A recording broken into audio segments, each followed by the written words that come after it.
Today is March the 20th. Why did God lead Israel to war?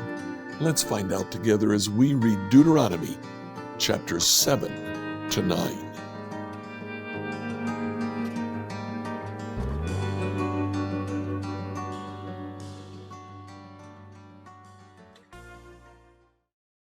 As we begin our reading today in the book of Deuteronomy chapter 7, remember that we're in Moses' second discourse to the people.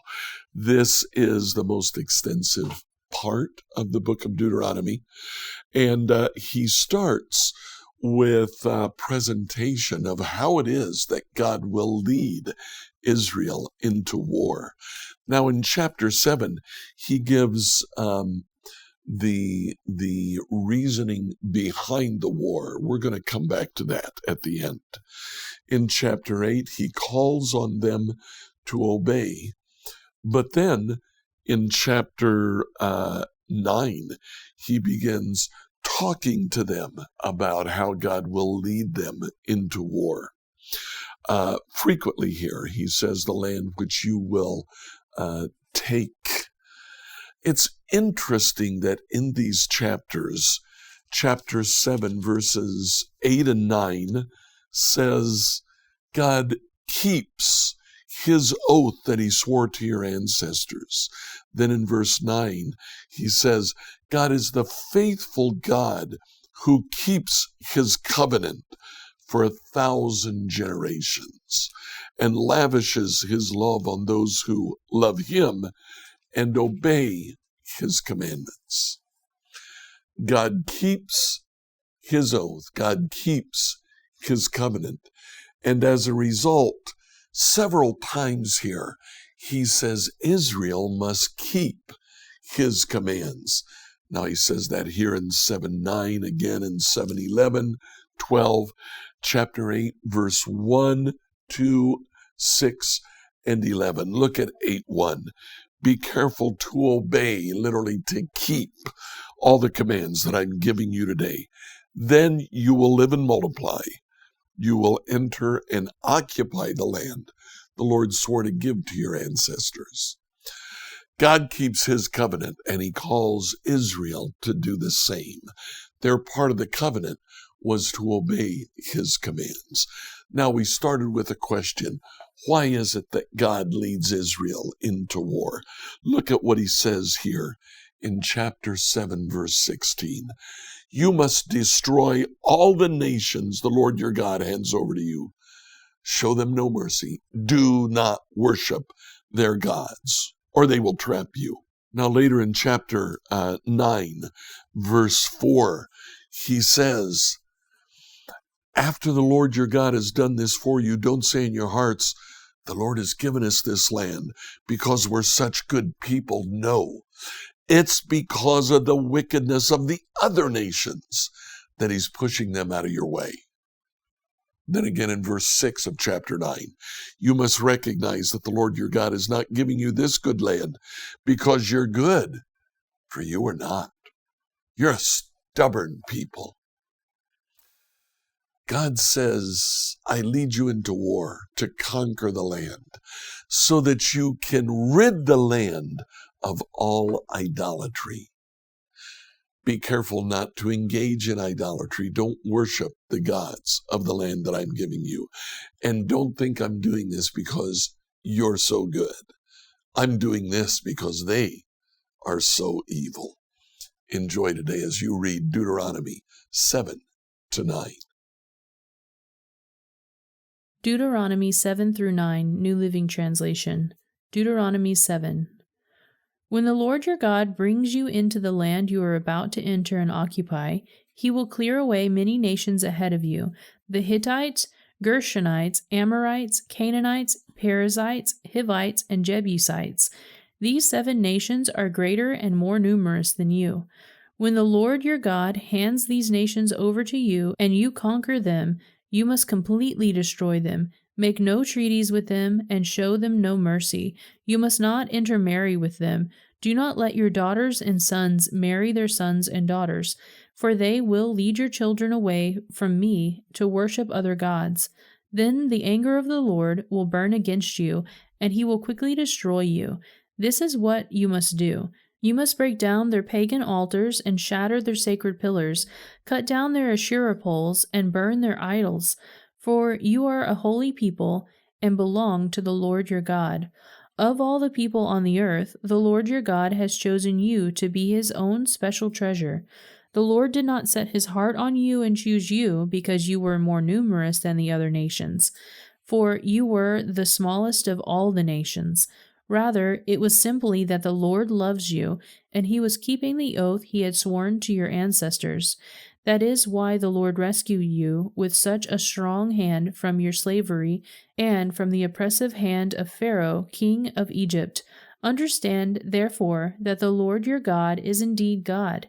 He is the faithful God who keeps his covenant for 1,000 generations and lavishes his unfailing love on those who love him and obey his command. But he does not hesitate to punish and destroy those who reject him. Therefore, you must obey all these commands, decrees, and regulations I am giving you today.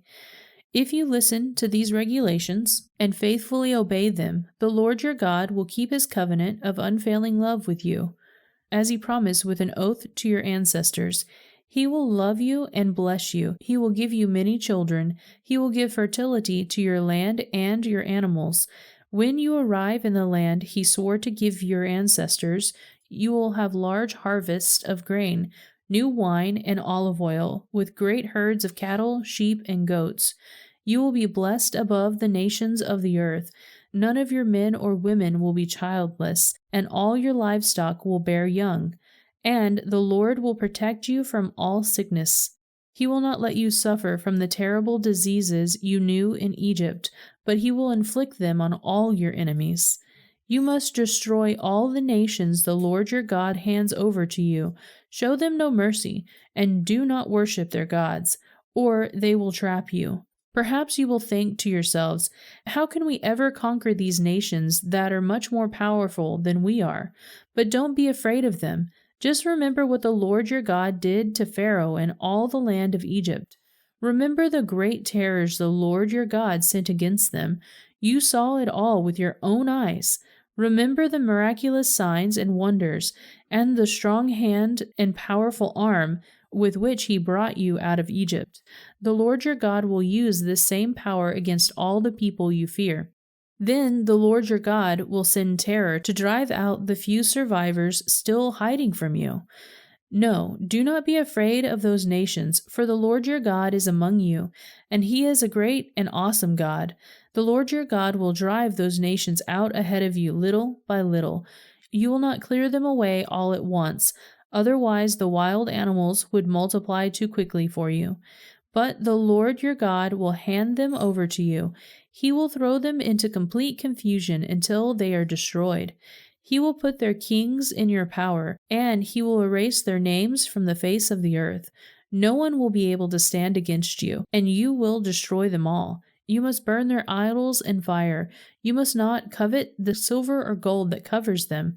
You must not take it, or it will become a trap to you, for it is detestable to the Lord your God. Do not bring any detestable objects into your home, for then you will be destroyed just like them. You must utterly detest such things, for they are set apart for destruction. Deuteronomy 8. Be careful to obey all the commands I am giving you today. Then you will live and multiply, and you will enter and occupy the land the Lord swore to give to your ancestors. Remember how the Lord your God led you through the wilderness for these 40 years, humbling you and testing you to prove your character and to find out whether or not you would obey his commands. Yes, he humbled you by letting you go hungry and then feeding you with manna, a food previously unknown to you and your ancestors. He did it to teach you that people do not live by bread alone. Rather, we live by every word that comes from the mouth of the Lord. For all these 40 years, your clothes didn't wear out, and your feet didn't blister or swell. Think about it. Just as a parent disciplines a child, the Lord your God disciplines you for your own good. So obey the commands of the Lord your God by walking in his ways and fearing him. The Lord your God is bringing you into the land of flowing streams and pools of water, with fountains and springs that gush out in the valleys and hills. It is a land of wheat and barley, of grapevines, fig trees, and pomegranates, of olive oil and honey. It is a land where food is plentiful and nothing is lacking. It is a land where iron is as common as stone, and copper is abundant in the hills. When you have eaten your fill, be sure to praise the Lord your God for the good land he has given you. But that is the time to be careful. Beware that in your plenty you do not forget the Lord your God and disobey his commands, regulations, and decrees that I am giving you today. For when you have become full and prosperous and have built fine homes to live in, and when your flocks and herds have become large and your silver and gold have multiplied, along with everything else, be careful. Do not become proud at that time and forget the Lord your God, who rescued you from slavery in the land of Egypt. Do not forget that he led you through the great and terrifying wilderness with its poisonous snakes and scorpions, where it was so hot and dry. He gave you water from the rock. He fed you with manna in the wilderness, a food unknown to your ancestors. He did this to humble you and test you for your own good. He did all this so you would never say to yourself, I have achieved this wealth with my own strength and energy. Remember the Lord your God.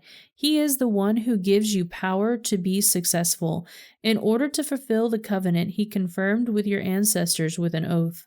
But I assure you of this, if you ever forget the Lord your God and follow other gods, worshipping and bowing down to them, you will certainly be destroyed. Just as the Lord has destroyed other nations in your path, you also will be destroyed if you refuse to obey the Lord your God. Deuteronomy 9. Listen, O Israel, today you are about to cross the Jordan River to take over the land belonging to the nations much greater and more powerful than you. They live in cities with walls that reach to the sky. The people are strong and tall, descendants of the famous Anakite giants. You've heard the saying, who can stand up to the Anakites? But recognize today that the Lord your God is the one who will cross over ahead of you like a devouring fire to destroy them. He will subdue them so that you will quickly conquer them and drive them out, just as the Lord has promised. After the Lord your God has done this for you, don't say in your hearts, the Lord has given us this land because we are such good people. No, it's because of the wickedness of the other nations that he is pushing them out of your way. It is not because you are so good or have such integrity that you are about to occupy their land. The Lord your God will drive these nations out ahead of you only because of their wickedness, and to fulfill the oath he swore to your ancestors Abraham, Isaac, and Jacob. You must recognize that the Lord your God is not giving you this good land because you are good, for you are not. You are a stubborn people. Remember and never forget how angry you made the Lord your God out in the wilderness. From the day you left Egypt until now, you have been constantly rebelling against him. Even at Mount Sinai, you made the Lord so angry that he was ready to destroy you. This happened when I was on the mountain receiving the tablets of stone inscribed with the words of the covenant that the Lord had made with you. I was away for 40 days and 40 nights, and all that time I ate no food and drank no water. The Lord gave me the 2 tablets on which God had written with his own finger all the words he had spoken to you from the heart of the fire where you were assembled at the mountain. At the end of the 40 days and 40 nights, the Lord handed me the 2 stone tablets inscribed with the words of the covenant. Then the Lord said to me, Get up, go down immediately, for the people you brought out of Egypt have corrupted themselves. How quickly they have turned away from the way I commanded them to live. They have melted gold and made an idol for themselves. The Lord also said to me, I have seen how stubborn and rebellious these people are.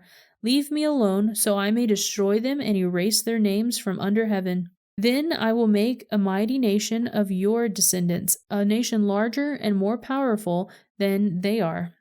So while the mountain was blazing with fire, I turned and came down, holding in my hands the 2 stone tablets inscribed with the terms of the covenant.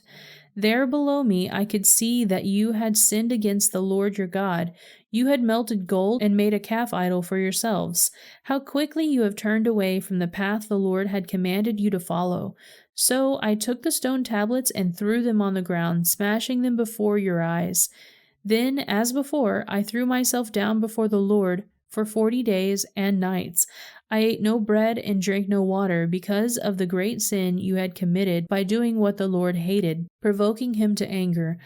I feared that the furious anger of the Lord, which turned him against you, would drive him to destroy you. But again he listened to me. The Lord was so angry with Aaron that he wanted to destroy him too. But I prayed for Aaron, and the Lord spared him. I took your sin, the calf you had made, and melted it down in the fire, and ground it into fine dust. Then I threw the dust into the stream that flows down the mountain. You have also made the Lord angry at Tibra, Massa, and Kibroth Haavah. And at Kadesh Barnea the Lord sent you out with this command, Go up and take over the land I have given you. But you rebelled against the command of the Lord your God, and refused to put your trust in him or obey him. Yes, you have been rebelling against the Lord as long as I have known you. That is why I threw myself down before the Lord for 40 days and nights. For the Lord said he would destroy you. I prayed to the Lord and said, O sovereign Lord, do not destroy them. They are your own people. They are your special possession, whom you redeemed from Egypt by your mighty power and your strong hand. Please overlook the stubbornness and the awful sin of these people, and remember instead your servant Abraham, Isaac, and Jacob. If you destroy these people, the Egyptians will say, The Israelites died because the Lord wasn't able to bring them to the land he promised to give them. Or they might say, He destroyed them because he hated them. He deliberately took them into the wilderness to slaughter them. But they are your people and your special possession, whom you brought out of Egypt by your great strength and powerful arm.